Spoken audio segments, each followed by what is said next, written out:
Guys welcome back to my channel. ये हिंदी साहित्य के इतिहास की 5वीं वीडियो है। इसके पहले वाली वीडियो में हमने आदिकाल, भक्तिकाल, रीतिकाल और आधुनिक काल में हमने द्विवेदी युग और भारतेंदु युग पढ़ लिया था। इस वीडियो में हम छायावाद पढ़ेंगे। तो अगर आपने पहले की वीडियोस नहीं देखी हैं तो देख लीजिए, और अगर आपको वीडियो अच्छी लगे तो लाइक कर दीजिएगा और चैनल को सब्सक्राइब कर दीजिएगा। ठीक है, तो चलिए छायावाद शुरू करते हैं। अब हम पढ़ेंगे छायावाद। 1920 से 1936 तक छायावाद का युग रहा है। हिंदी कविता में आधुनिकता तथा नवीन युग के सूत्रपात का श्रेय छायावाद युग को माना जाता है। हिंदी साहित्य में छायावाद युग द्विवेदी युग का प्रवृत्ति की प्रतिक्रिया की उपज है। मतलब यानी कि द्विवेदी युग के बाद कौन सा युग आया है? छायावाद। आचार्य रामचंद्र शुक्ल ने छायावाद की परिभाषा लिखी है। छायावाद शब्द का प्रयोग दो अर्थों में है। एक तो कवि उस अनंत अज्ञात प्रियतम को आलम्बन बनाकर चित्रमयी भाषा में प्रेम में अनेक प्रकार की व्यंजना करते हैं, और दूसरा प्रयोग काव्य शैली या पद्धति विशेष के व्यापक अर्थ में है। अब दूसरी परिभाषा डॉक्टर रामकुमार वर्मा ने दी है। परमात्मा की जब छाया आत्मा में पड़ने लगती है, परमात्मा की जो छाया होती है वो आत्मा में पड़ने लगती है, और आत्मा की छाया परमात्मा में पड़ने लगती है, यही छायावाद है। और डॉक्टर नगेंद्र ने छायावाद को क्या कहा है? स्थूल के प्रति सूक्ष्म का विद्रोह माना है। आचार्य नंद दुलारे वाजपेयी ने मानस अथवा प्रकृति के सूक्ष्म किंतु व्यक्त सौंदर्य में आध्यात्मिक छाया का भाव ही छायावाद है। अब छायावाद की प्रमुख प्रवृत्तियाँ या विशेषता एक ही चीज़ है। मतलब कंफ्यूज नहीं होना कि प्रवृत्तियाँ क्या हैं और विशेषताएँ क्या हैं। प्रवृत्तियाँ आ जाएँ या विशेषता आ जाएँ, एक ही चीज़ है। छायावादी काव्य में पाई जाने वाली प्रवृत्तियों को हम 3 भागों में विभक्त करते हैं। पहला है विषयगत प्रवृत्तियाँ, दूसरी विचारगत, तीसरी है शैलीगत। विषयगत प्रवृत्तियाँ, इसके अंतर्गत 3 प्रकार की अभिव्यंजना है। नारी सौंदर्य और प्रेम चित्रण। पहला क्या है? नारी सौंदर्य और प्रेम चित्रण। दूसरा है प्रकृति सौंदर्य और प्रेम व्यंजना। तीसरा है अलौकिक प्रेम या रहस्यवाद। तो पहला क्या है? नारी सौंदर्य। छायावादी कवियों ने सौंदर्य के स्थूल चित्रण की अपेक्षा उसमें सूक्ष्म प्रभाव का अंकन किया है। प्रेम के क्षेत्र में वे किसी रूढ़ि मर्यादा या नियमबद्धता को वो स्वीकार नहीं करते हैं। तो मतलब उसमें पहली विशेषता क्या है? नारी सौंदर्य। मतलब उन्होंने नारी के सौंदर्य का और नारी के प्रेम का चित्रण किया गया है। दूसरी विशेषता है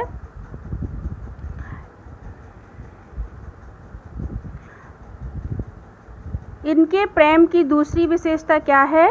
व्यक्तिगतता। हिंदी के जो पहले श्रृंगारी कवियों ने प्रेम वर्णन किया था, जो पहले के कवि थे जैसे रीतिकाल के कवि, उन्होंने श्रृंगारी कवियों ने क्या किया था? प्रेम वर्णन किया था। और किंतु प्रेम मार्गी कवियों को छोड़कर सभी ने, प्रेम मार्गी कवि कौन कौन से हैं? प्रेम मार्गी कवियों को सूफी कवि भी कहा जाता है, जैसे जायसी। प्रेम मार्गी कवियों को छोड़कर सभी ने राधा, पद्मिनी, उर्मिला, यशोधरा को माध्यम बनाया था। मतलब प्रेम मार्गी कवियों ने इनको माध्यम नहीं बनाया था, बाकी सभी कवियों ने राधा को, पद्मिनी को, उर्मिला को और यशोधरा को माध्यम बनाया है। जबकि छायावादी कवियों जो होते हैं वो निजी प्रेमानुभूतियों की उन्होंने व्यंजना की है। उनका प्रेम सूक्ष्म है। इन्होंने श्रृंगार के स्थूल क्रियाकलापों के बजाय सूक्ष्म भाव दशाओं का उद्घाटन किया है। चौथी विशेषता है उनकी प्रणय गाथा का अंत असफलता एवं निराशा में होता है। जो उसकी प्रेम का होता है अंत, तो उसमें क्या मिलती है उनको? असफलता एवं निराशा। प्रेम निरूपण में भी सबसे अधिक सफलता विरह अनुभूति के वर्णन में मिली है। उनको प्रेम निरूपण में जो सफलता मिली है उनको विरह में मिली है। जैसे श्रृंगार रस के 2 भेद होते हैं, संयोग श्रृंगार और वियोग श्रृंगार। संयोग श्रृंगार में क्या होता है? मिलने की स्थिति का वर्णन होता है, और वियोग श्रृंगार में विरह की स्थिति का वर्णन होता है। विरह माने बिछोड़ना और संयोग माने मिलना। दूसरा है प्रकृति सौंदर्य तथा प्रेम व्यंजना। प्रकृति के सौंदर्य प्रेम का वर्णन भी छायावादी कवियों की श्रृंगारिकता का दूसरा रूप है। उन्होंने प्रकृति के सौंदर्य का चित्रण किया है और प्रेम व्यंजन, मतलब प्रकृति में ही प्रेम को माना है। वे प्रकृति में नारी और प्रेयसी दोनों को कवि और सौंदर्य देखते, दोनों की छवि और सौंदर्य देखते हुए वे प्रकृति में क्या देखते हैं, नारी और प्रेयसी दोनों की छवि और सौंदर्य दोनों की छवि उसी में प्रकृति में वो देखते हैं। पत्तों और फूलों की जो पत्ते और फूले होते हैं और भ्रमरों जो भ्रमर भौरा भ्रमर माने भौरा को उन्होंने गुनगुन में जो भौरा गुनगुनाते हैं मैं उन्हें पायल की झंकार या मधुर आलाप सुनाए। जो भौरों की गुंजन होती है और पत्तों और फूलों की जो खड़खड़ाहट होती है उनमें उन्होंने पायल की झंकार या मधुर आलाप सुनाई देता है। उन्होंने उनको क्या बताया है, नारी की पायल की झंकार बताई है और मधुर आलाप मतलब उनका जो मधुर स्वर बताया है। भ्रमरों की जो गुनगुन होती है तो नारी का उसमें मधुर स्वर बताया है। उन्होंने प्रकृति को क्या माना है, प्रकृति का मानवीकरण किया है। प्रकृति को मानव के रूप में उन्होंने उनको दर्शाया है। प्रकृति को नारी माना है और उन्होंने मानवीकरण अलंकार जहाँ मतलब मानव की उसमें वो होती है व्यंजना होती है उसी को हम मानवीकरण अलंकार भी कहते हैं। उन्होंने क्या माना है, प्रकृति को नारी मानकर उसका पूरा निरूपण किया है। उन्होंने नारी मान के उनको मतलब उनका जो निरूपण किया है तो नारी प्रकृति को क्या माना है, नारी माना है। तीसरा है अलौकिक प्रेम या रहस्यवाद। प्रेम पथिक इनकी जो प्रसाद जी की रचना है वो प्रेम पथिक थी और आंसू। और प्रसाद जी ने सबसे पहले अलौकिक प्रेम जो जयशंकर प्रसाद हैं उनकी रचना का नाम है प्रेम पथिक और आंसू। और सबसे उनका महाकाव्य क्या है, प्रेम पथिक और आंसू। और जयशंकर प्रसाद का महाकाव्य कामायनी है। आप लोगों ने सुना होगा कामायनी उनका प्रमुख महाकाव्य है। उन्होंने अलौकिक प्रेम की व्यंजना की है, अभिव्यक्ति की है। रहस्यवाद में वे पहले वियोग फिर संयोग होता है। रहस्यवाद में क्या होता है, पहले वियोग होता है यानी बिछुड़ते हैं मतलब प्रेयसी और प्रियतम बिछुड़ते हैं और फिर उनका संयोग होता है, फिर मिलते हैं। छायावाद में इसके विपरीत है, छायावाद इसके विपरीत है। रहस्यवाद में पहले वियोग होता है फिर संयोग होता है, लेकिन छायावाद में पहले संयोग होता है और फिर वियोग होता है। और दूसरा है विचारगत प्रवृत्तियाँ। छायावाद की विचारगत प्रवृत्तियाँ निम्नलिखित है। जैसे पहला है दर्शन के क्षेत्र में अद्वैतवाद एवं सर्वात्मवाद। दर्शन के क्षेत्र में उन्होंने अद्वैतवाद का महत्व बताया है। और दूसरा है धर्म के क्षेत्र में रूढ़ियों एवं ब्रह्मचारों से मुक्ति व्यापक मानव हित चिंतन। मतलब उन्होंने धर्म के क्षेत्र में जो रूढ़ी हैं उन्होंने मतलब उनसे उनको मुक्ति मिल गई है और मानव की तरफ उन्होंने ध्यान दिया है, मानव का हित किया है, चिंतन किया, मानव के हित के बारे में उन्होंने चिंतन प्रारंभ किया है। तीसरा है समाज के क्षेत्र में समन्वयवाद। उन्होंने समाज के क्षेत्र में समन्वय मतलब समाज में मिलजुल कर रहने की प्रवृत्ति को उन्होंने बढ़ाया है। चौथा है राजनीति के क्षेत्र में अंतर्राष्ट्रीय एवं विश्व शांति का समर्थन। राजनीति के क्षेत्र में उन्होंने विश्व शांति का समर्थन किया है। पांचवा पारिवारिक एवं दाम्पत्य जीवन के में हृदय तत्व के पारिवारिक एवं दाम्पत्य जीवन का महत्व बताया है। छठवां साहित्य के क्षेत्र में व्यापक कलावाद और सौंदर्य। साहित्य के क्षेत्र में उन्होंने सौंदर्यवाद को बताया है। अब शैलीगत प्रवृत्तियाँ, उनकी शैलीगत प्रवृत्तियाँ को मुक्तक गीत शैली। उन्होंने कौन सी मुक्तक गीत शैली का प्रयोग किया है और उनके काव्य में मुक्तक गीत शैली है। दूसरा है प्रतीकात्मकता, उनकी जो काव्य में है प्रतीकात्मकता को बताया है। तीसरा प्राचीन एवं नवीन अलंकारों का प्रचुर मात्रा में सफल प्रयोग। प्राचीन पुराने और नवीन अलंकार का उन्होंने सफल प्रयोग किया है। कोमलकांत संस्कृत पदावली, उन्होंने संस्कृत भाषा के शब्दों का भी संस्कृत निष्ठ पदावली का प्रयोग किया गया है।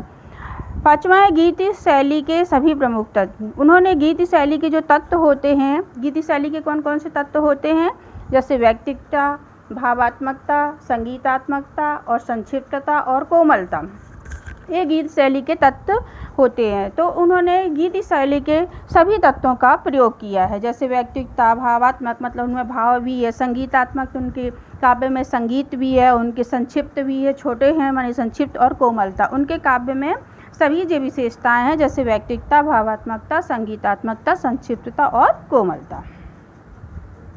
अब छायावाद के प्रमुख कवि अब बताएंगे और उनकी रचना। ये परीक्षा में अक्सर पूछे जाते हैं कि छायावाद के कवि कौन कौन से हैं।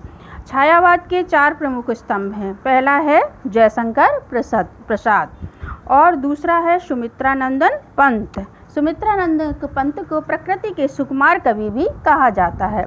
सूर्यकांत त्रिपाठी निराला तीसरा। इनको महाप्राण की उपमा दी गई है। इनको महाप्राण भी कहा जाता है। और एक है चौथी है महादेवी वर्मा। यानी 3 इसमें क्या हैं, कवि हैं और एक कवित्री हैं। और इनका जो मतलब हम ट्रिक बता रहे हैं, इसमें ट्रिक है जसुमसु। जसुमसु याद रखना आप लोग। तो जा से क्या हो जाएगा जयशंकर प्रसाद, सु से जसु, सु से सुमित्रानंदन पंत और माँ से फिर आ जाएगा महादेवी वर्मा और फिर सुमसु सूर्यकांत त्रिपाठी निराला। मतलब जसुमसु याद रखना तो आपको चारों कवि याद हो जाएंगे, भूलेंगे भी नहीं। जैसा और इसमें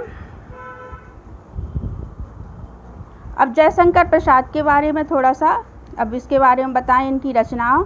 जयशंकर प्रसाद ने प्रारंभ में ब्रज भाषा में कविताएं लिखी थी। उन्होंने जो प्रारंभ में कौन सी भाषा में लिखते थे, ब्रज भाषा में। 1913 और 14 में भी खड़ी बोली में कविता करने लगी। पहले ब्रज भाषा में लिखते थे, फिर उन्होंने क्या किया, खड़ी बोली में भी वो लिखे। मतलब उन्होंने ब्रज भाषा और खड़ी बोली दोनों का प्रयोग किया। उनके प्रमुख काव्य क्या हैं, जैसे पहला है चित्राधार, दूसरी प्रेम पथिक। इनकी रचना के नाम है करुणालय, महाराणा का महत्व, कानन कुसुम, झरना, आंसू, लहर और कामायनी। कामायनी उनकी अंतिम काव्य रचना है। कामायनी क्या है उनकी अंतिम, उन्होंने सबसे आखिरी में कामायनी लिखी है। यह महाकाव्य है उनका। याद रखना कि कामायनी जयशंकर प्रसाद का महाकाव्य है। प्रेम पथिक लघु प्रबंध काव्य है। प्रेम पथिक जो है उनकी रचना लघु प्रबंध काव्य है। और जो आंसू है खंड काव्य है। आंसू क्या है, खंड काव्य है। ये उनका आंसू विरह काव्य है। कानन कुसुम, झरना, लहर स्फुट कविताओं के संग्रह। मतलब ये छोटी छोटी कविताएं हैं। कानन कुसुम, झरना, लहर स्फुट कविताएं। प्रसाद जी छायावाद के प्रौढ़तम श्रेष्ठ कवि हैं। छायावाद के सबसे प्रमुख कवि प्रसाद जी हैं। और दूसरे कवि कौन से हैं, सुमित्रानंदन पंत। वीणा, इनकी रचना का नाम क्या है, वीणा, ग्रंथि, दूसरी पल्लव, गुंजन, युगांत, युगवाणी, ग्रामा और स्वर्णधूलि, युगांतर, उत्तरा, रजत शिखर, शिल्पी, अतिमा, वीणा पंत की काव्य कृतियाँ हैं। पल्लव गुंजन में उनकी स्फुट रचना है। वीणा में क्या है, रहस्यवाद का प्रभाव है। पल्लव में निराशा और प्रकृति चित्रण है। और गुंजन में नारी सौंदर्य एवं मानववाद की प्रवृत्ति है। और उनका जो ग्रंथि एक छोटा प्रबंध काव्य है और जिसमें असफल प्रेम की कहानी है। और युगांत में छायावादी युग का अंत हो जाता है। तीसरे कवि कौन से हैं, सूर्यकांत त्रिपाठी निराला, जिनको क्या कहा जाता है, महाप्राण। परिमल उनकी रचना का नाम है। अनामिका। तुलसीदास से मत सोचना, तुलसीदास जी सूर्यकांत त्रिपाठी निराला की वो भी है, क्या कहलाता है, काव्य कृति रचना भी है। और तुलसीदास कवि भी हैं। तुलसीदास किसकी रचना है, सूर्यकांत त्रिपाठी निराला की कृति है। कुकुरमुत्ता, अड़िमा, वेला, नए पत्ते, अर्चना, आराधना निराला जी की रचनाएं हैं। कौन कौन सी, परिमल, अनामिका, तुलसीदास, कुकुरमुत्ता, अड़िमा, बेला, नए पत्ते, अर्चना, आराधना निराला जी की रचनाएं हैं। ये तो नाम से ही पता चल जाएगा, कुछ कुछ नाम याद कर लेना, जैसे अर्चना, आराधना, अनामिका, अड़िमा। तो ये मतलब किसी भी लड़की को नाम है तो नाम याद कर लेना, तो इससे याद हो जाती हैं। इनकी रचनाओं में छायावाद की सभी प्रवृत्तियां हैं। कहीं कहीं उनका रहस्यवाद। बाद में निराला जी प्रगतिवादी हो गए थे। निराला जी छायावादी कवि भी थे और फिर बाद में वो प्रगतिवादी कवि भी हो गए थे। ठीक है। चौथा क्या है, महादेवी वर्मा। इनकी रचना का नाम है महादेवी वर्मा की निहार, रश्मि, नीरजा, शांतिगीत और दीपशिखा। महादेवी जी की ये काव्य रचनाएं हैं। इन 4 कवियों के अतिरिक्त मुकुटधर पांडे, भगवती चरण वर्मा, राम कुमार वर्मा, नरेंद्र शर्मा, रामेश्वर शुक्ल, अंचल मोहन लाल महतो, वियोगी जानकी वल्लभ शास्त्री जी छायावाद के कवि हैं।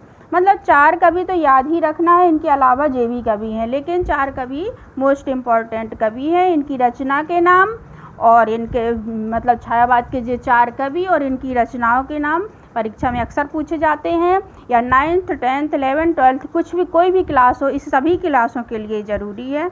इसलिए 9th 10th 11th 12th के सभी विद्यार्थी इनको देखें, और जो वर्ग 3 की तैयारी कर रहे हैं उनको भी अवश्य देखना चाहिए, क्योंकि हिंदी के मैं पूरे टॉपिक पढ़ाऊँगी, और हिंदी में जो भी कोई प्रॉब्लम हो तो आप पूछ लीजिएगा।